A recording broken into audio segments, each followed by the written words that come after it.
اعوذ باللہ من الشیطان الرجیم بسم اللہ الرحمن الرحیم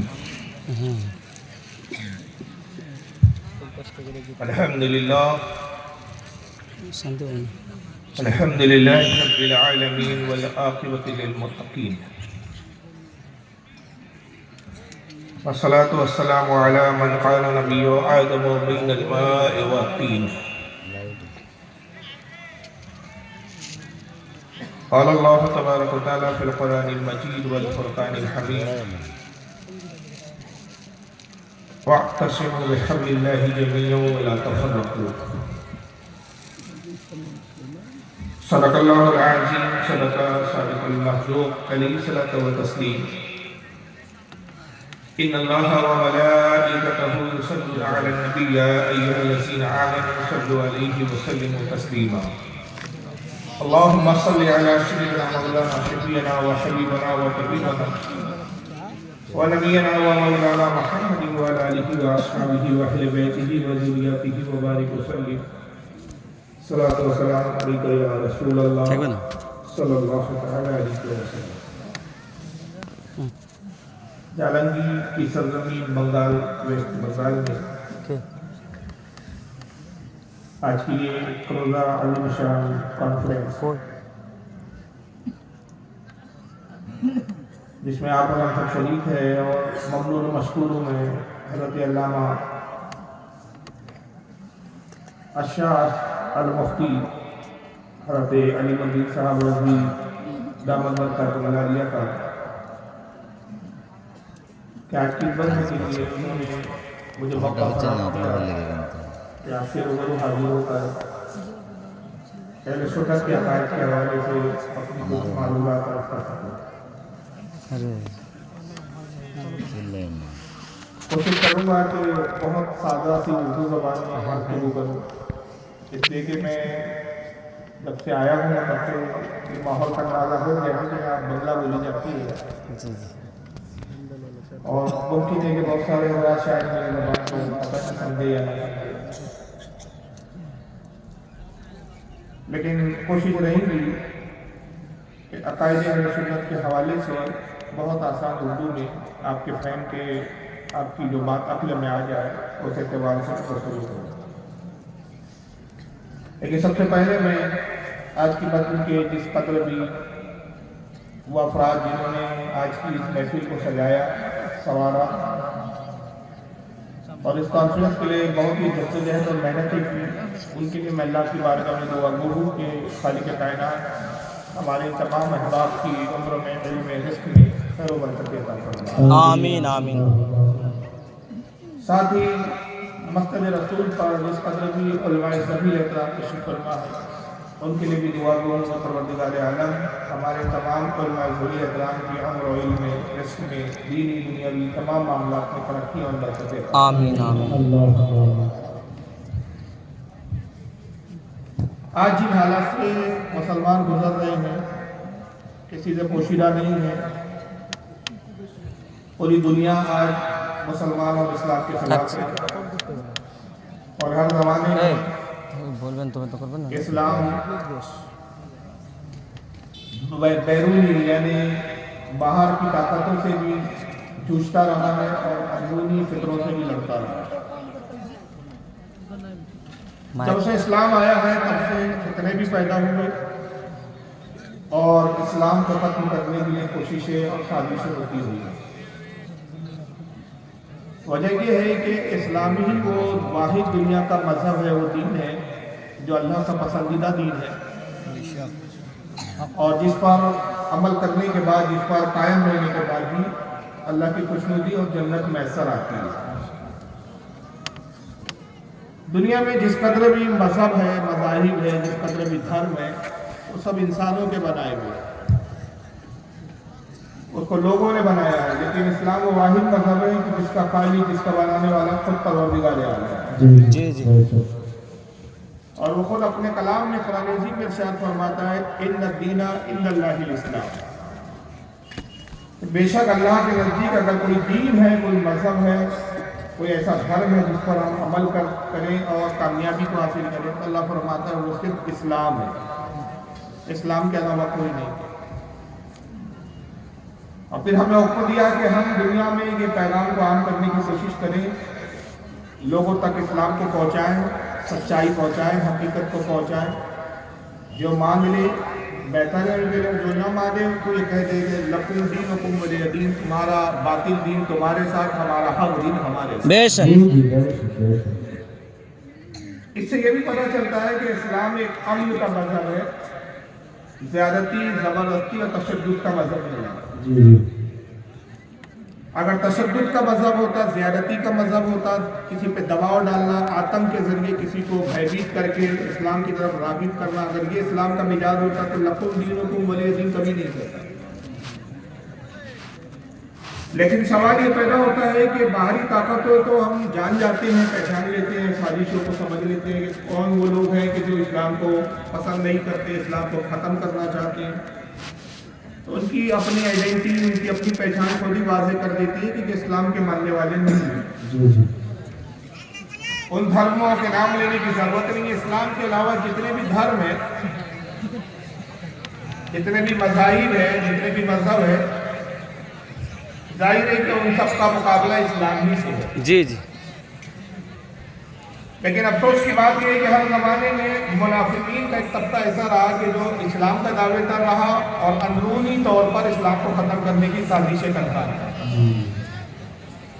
اور اس کو انہوں نے اسلام کی تبلیغ کا نام دیا، اس کو دینی کا نام دیا۔ یاد رکھیے، دشمن جب بھی آتا ہے تو وہ یہ کہہ کر نہیں آتا کہ میں دشمن ہوں، وہ دوست بن کر آتا ہے، وہ اپنے آپ کو دوست بتاتا ہے۔ اب اگر آپ کو اللہ نے عقل و فہم دیا، شعور دیا، اللہ نے آپ کے لیے ہدایت رکھی ہے، تو آپ جو اپنے آپ کو دوست کہہ رہا ہے اس کو پہچان لیتے ہیں کہ یہ حقیقی دوست ہے یا حقیقی دوست نہ ہو گئی، یہ اسلام کا اور ہمارے ایمان کا دشمن ہے۔ ہر زمانے میں اسلام کو ختم کرنے کے لیے مختلف سازشیں ہوئی، فرقے اٹھے، نئے نئے فرقے پیدا کیے گئے، اور ہر فرقے نے یہی کہا کہ ہم اسلام کی تبلیغ کے لیے آگے آئے۔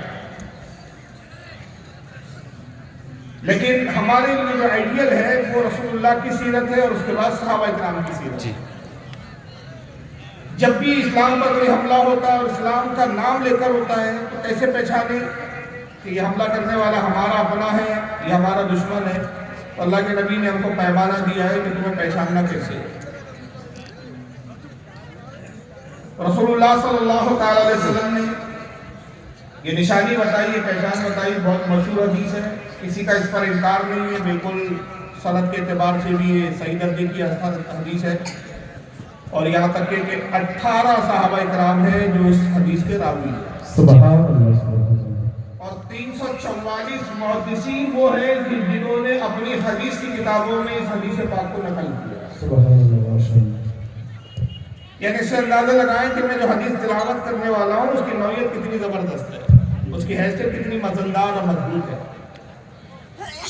حدیث پاک یہ ہے کہ آقا صلی اللہ تعالی علیہ وسلم ارشاد فرماتے ہیں ان بنی اسرائیل تفرقت علی 72 ملہ۔ حضور فرماتے ہیں کہ قوم بنی اسرائیل میں اختلاف ہوا، اور بنی اسرائیل جو ہمارے سے پہلے والی قوم تھی اس میں اتنا اختلاف ہوا ہے کہ وہ آپس میں لڑ لڑ کے 72 فرقوں میں بٹ گئے، 72 گروہ ہو گئے، 72 ٹکڑوں میں بٹ گئے۔ وَتَفْتَرِقُ أُمَّتِي عَلَى 73 و70 مِلَّةً۔ پھر آقا فرماتی ہیں کہ میری امت میں 73 فرقے ہوں گے، پچھلی امتوں میں 72 ہوئے، اور میری امت میں کتنے ہوں گے؟ 73، ایک زیادہ ہوں گے۔ جی جی کلہم فی النار، جی، سب کے سب جہنم میں جائیں گے، الا ملۃ واحدہ، صرف ایک جماعت ہوگی جو جنت میں جائے گی۔ جی جی، بے شک۔ قالوا من ہی یا رسول اللہ صلی اللہ علیہ وسلم، صحابہ نے پوچھا اللہ کے نبی صلی اللہ تعالی علیہ وسلم جنتی جماعت کی پہچان کیا ہے؟ جب آپ کی امت میں اختلاف ہو جائے، آپ کی امت میں جھگڑے ہو جائیں، فساد پیدا ہو اور لوگ فرقوں میں بٹ جائیں، ٹکڑے ٹکڑوں میں بٹ جائیں، تو اس میں کون سا جماعت حق ہوگی جو جنت میں جانے والی ہوگی، ہم اس کو کیسے پہچانیں گے، کیسے اندازہ لگائیں گے؟ قال ما انا علیہ واصحابی، انہوں نے کہا کہ جنتی فرقے کی، جنتی جماعت کی پہچان ہوگی جو میرے اور میرے صحابہ کے عقیدے پر ہوگا، وہی جنت میں۔ بے شک، سبحان اللہ۔ تو جنتی جماعت کی نشانی کیا بتائی کہ میرا عقیدہ اور صحابہ کا عقیدہ۔ اب صحابہ کا عقیدہ کیا ہے؟ صحابہ کا عقیدہ یہ ہے کہ رسول سے اتنی محبت کرو، اتنی محبت کرو کہ ماں باپ سے زیادہ، اولاد سے زیادہ، دنیا کی تمام چیزوں سے زیادہ نبی سے محبت کرو، اور جب محبت نبی کے مقابلے میں بیٹا بھی آ جائے تو اس کو بھی چھوڑ دو، باپ آ جائے تو اس کو چھوڑ دو، رشتہ دار آ جائے تو اس کو چھوڑ دو۔ جب تم اتنے مستحکم ہو گئے تو حقیقت میں تم مسلمان۔ بے شک، بے شک۔ اور خود پھر یہ بات میں اپنی عقل سے نہیں کہہ رہا ہوں، اپنی زبان کے زور سے نہیں کہہ رہا ہوں، اس کو خود رسول نے بیان کیا۔ جی بے شک، حق۔ آقا نے بتایا کہ کیا تم ایمان کا نام یہ سمجھتے ہو کہ صرف 5 وقت نماز پڑھ لی تو تم مسلمان ہو گئے؟ تو میں سے بہت سارے لوگ اس لیے بھی نماز پڑھتے ہیں کہ انہوں نے نماز کو ورزش اور ایکسرسائز سمجھ رکھا ہے۔ جی۔ انہوں نے یوگا کے متدارک، یوگا کے اگینسٹ اس کو رکھا کہ بھئی یوگا کرنے سے بھی صحت اچھی رہتی ہے، نماز پڑھنے سے بھی صحت اچھی رہتی ہے۔ کیا روزہ رکھنے کا نام ایمان ہے؟ بہت سے لوگ ڈائٹنگ کے نام پہ بھی روزہ رکھتے ہیں، بھوکے رہ جاتے ہیں۔ اپنی موٹاپے کو کم کرنے کے لیے بھی لوگ روزہ رکھ لیتے ہیں۔ کیا حج کا نام ایمان ہے؟ اگر حج کا نام ایمان ہوتا ہے، یہ عبادات ہے، ایمان نہیں ہے۔ عبادت اور ایمان میں زمین آسمان کا فرق ہے، یاد رکھیں۔ جی۔ کیا حج کرنا ایمان ہے؟ تو بہت سے لوگ ہیں جو غیر مسلم میں پیسہ آتا ہے تو گھومنے امریکہ چلے جاتے ہیں، بہت سے مسلمان ایسے پیسہ آیا چلو سعودیہ ہو کر آ جاتے ہیں۔ تو حقیقی ایمان کیا ہے؟ تو خود نبی پاک صلی اللہ علیہ وسلم ارشاد فرماتے ہیں، صحیح بخاری کی حدیث نمبر 14 اور کتاب الایمان ہے، پہلا چیپٹر کتاب الایمان، دوسرا چیپٹر کتاب وحی کے بعد، کتاب الوحی کے بعد کتاب الایمان، اور اس کی حدیث نمبر 14 انس بن مالک کی حدیث کے راوی اللہ کے نبی نے فرمایا، لا یؤمن احدکم حتی اکون احب الیہ من والدہ وولدہ والناس اجمعین۔ آقا نے کہا تم میں سے اس وقت تک کوئی مومن ہو ہی نہیں سکتا جب تک وہ مجھ سے اپنی اولاد سے زیادہ، اپنے ماں باپ سے زیادہ، دنیا جہاں کے تمام عزیز و اقارب سے زیادہ جب تک وہ مجھ سے محبت نہ کرے وہ مومن ہو ہی نہیں سکتا۔ بے شک، حق ہے۔ تو حقیقی ایمان ہے نبی سے دنیا کی تمام چیزوں سے زیادہ محبت کرنا۔ اور محبت رسول کیسے کی جاتی ہے، اس کو آئیڈیل رسول اللہ نے بنایا میرے صحابہ کے لیے، جو میرے اور میرے صحابہ کے عقیدے پر ہوگا۔ اور صحابہ نے کیسی محبت کی، میں صرف 2 واقعات آپ کے سامنے پیش کر رہا ہوں، اگر صرف اس حوالے سے میں واقعات سناؤں، قصے سناؤں، کہانی سناؤں، یہ رات چھوٹی پڑ جائے گی۔ جی۔ ایک رات نہیں، کئی راتیں ناکافی ہو جائے گی۔ ایک موقع ہوا آتا ہے کہ اللہ کے نبی صلی اللہ تعالی وسلم اعلان کرتے ہیں کہ دشمنان اسلام کو ختم کرنا چاہتا ہے، اے لوگوں جہاد کے لیے تیار ہو جاؤ۔ اور غالباً یہ غزوہ خندق کا موقع ہے۔ 3 طاقتوں ایک ساتھ جڑ کر اسلام کو ختم کرنے کے لیے جمع ہوئی ہیں۔ ان میں ایک ہے عیسائی، دوسرے یہودی، اور تیسرے ہیں مشرکان مکہ کے مشرک۔ 3 لوگ مل کر چاہتے ہیں کہ اسلام کو ختم کر لو، کیونکہ وہ جانتے ہیں کہ تینوں کا دشمن جو ہے وہ صرف مسلمان اور اسلام ہے۔ چنانچہ ہوتا یہ ہے کہ جب تینوں طاقتیں جمع ہو گئی اور مدینے کو گھیر لیا، حضور نے اعلان کیا کہ جہاد کے لیے نکلو، اور جو جہاد پر نہیں جا سکتا وہ مال سے مدد کرے۔ جو ضعیف ہے، ہتھیار نہیں چلا سکتا، اوزار نہیں چلا سکتا، اس کو چاہیے کہ وہ اپنے اوزار اور اپنے ہتھیار مجاہدوں کو دیتے۔ جب اعلان ہوا تو صحابہ اکرام پیسے لے کر آتے ہیں، مال لے کر آتے ہیں۔ وہ ضعیف بوڑھے صحابہ جو ضعیف ہو گئے، عمر دراز ہو گئے، لڑنے کی طاقت نہیں رکھتے، وہ اپنے ہتھیاروں کو لا کے حضور کے قدموں میں رکھ دیتے کہ اللہ کے نبی یہ ہتھیار ہیں، آپ جس کو چاہیں عطا کر دیں۔ عورتیں ہیں کہ اپنے زیورات کو لا کر اتار کے رہی ہیں، اپنے زیورات کو حضور کی بارگاہ میں دیتی ہے، یا رسول اللہ ان زیورات کو آپ بیچیے اور اس سے جنگ کے اندر جو بھی ضرورت ہو اس کو پورا کیجیے۔ اللہ کے نبی سب کو دیکھتے ہیں، خوش ہوتے ہیں، دعا فرماتے ہیں۔ تبھی دیکھنے والی نگاہ دیکھتی ہے کہ ایک جوان عورت ہے، سفید لباس پہنے ہوئے ہے، اور اپنے سینے سے کسی چھوٹی سی چیز کو چمٹائے ہوئے چھپائے ہوئے، اور بڑے آہستہ آہستہ قدم رسول اللہ کی بارگاہ میں حاضر ہوئی۔ آنے کے بعد عرض کرتی ہے رسول اللہ آپ نے اعلان فرمایا، آپ کے منادی نے، آپ کے اعلان کرنے والے نے اعلان کیا، کانوں تک میری آواز پہنچی۔ اے اللہ کے نبی میں بھی اپنی حیثیت کے مطابق ایک نذرانہ لے کر آئی ہوں کہ میرا بھی اس جنگ میں حصہ ہو۔ اور سرکار وجہ یہ ہے کہ غزوہ احد میں میرے والد شہید ہو گئے، میرے والد نہیں۔ اسی غزوہ احد میں میرے بھائی کی بھی شہادت واقع ہو گئی، میرا بھائی بھی نہیں ہے۔ اسی غزوہ احد میں میرے شوہر کی بھی شہادت ہو گئی، وہ بھی غزوے میں اب زندہ موجود نہیں ہے۔ میرے خاندان میں کوئی مرد موجود نہیں ہے، مگر اللہ کے نبی جب میرے شوہر جنگ کے لیے جا رہے تھے اسی وقت میں حاملہ ہوئی، اور حاملہ ہونے کے بعد میں نے ایک چھوٹے سے بچے کو تولد کیا، پیدا کیا۔ اے اللہ کے نبی میں اس بیٹے کو آپ کی بارگاہ میں پیش کرتی ہوں۔ صحابہ کہتے ہیں کہ جب اس نے اپنے کپڑے کو جو سامان، جو چیز اس نے چھپا رکھی تھی، سینے سے چمٹائی ہوئی تھی، جب کپڑا ہٹایا تو دیکھا گیا وہ ایک دودھ پیتا ہوا بچہ سبحان کہ اللہ کے نبی یہ بیٹا میرا حاضر ہے۔ اندازہ لگائیے کہ باپ شہید ہو چکا ہے، بیٹا شہید جو ہے، شوہر شہید ہو چکا ہے، بھائی شہید ہو چکا ہے، پورا خاندان اسلام پر لٹا چکی ہے، رسول پر نثار کر چکی ہے، اب ایک آخری نشانی بیٹا ہے، اس کو بھی رسول کی بارگاہ میں لاتی ہے۔ سبحان اللہ۔ اے اللہ کے نبی یہ میرا بیٹا ہے۔ سرکار صلی اللہ علیہ وسلم نے دیکھا آنکھوں میں آنسو آ گئے، اس کے جذبات کی آپ نے قدر کی، کہا کہ اے میری شہزادی، اے میری بیٹی، میں اسلام پر فدا ہونے کے تمہارے جذبے کو سلام کرتا ہوں، دعا کرتا ہوں اللہ کی بارگاہ میں کہ اس قادر اللہ تمہیں بہترین دے، باوجود اس کے کہ پورے خاندان کے مرد تمہارے ختم ہو چکے، اب آخری نشانی تم یہ لائی ہو، لیکن اے میری شہزادی اور میری بیٹی، میں اس بچے کو قبول نہیں کر سکتا۔ وجہ یہ ہے کہ بچہ دودھ پیتا، شیر خار ہے، ابھی یہ ہتھیار چلا نہیں سکتا، اگر اس پر کوئی وار کرے اس وار کو برداشت نہیں کر سکتا، اس وار کو روک نہیں سکتا، یہ ابھی جنگ لڑنے کے لائق نہیں ہے۔ اے میری صاحبزادی، اے میری بیٹی، اس کو لے جاؤ، اس کو پالو پوسو، پروان چڑھاؤ، بڑا کرو، جب یہ جوان ہو جائے گا تو اللہ نے چاہا تو کہ اسلام کے لیے اور جب جنگیں ہوں گی نہیں اس میں کام آئے گا۔ میں اس بچے کو تو قبول نہیں کر سکتا، یہ اس کا ابھی جنگ کے لائق نہیں ہے۔ جب آقا نے یہ کہا تو وہ جوان عورت رونے لگتی ہے، وہ صاحبزادی جو جس کو سرکار صاحبزادی کہے ہیں، اپنی بیٹی فرما رہے روتی ہے، روتے عرض کرتی ہے اللہ کے نبی آپ نے کیا ارشاد فرما دیا؟ سرکار آپ نے کیا کہہ دیا؟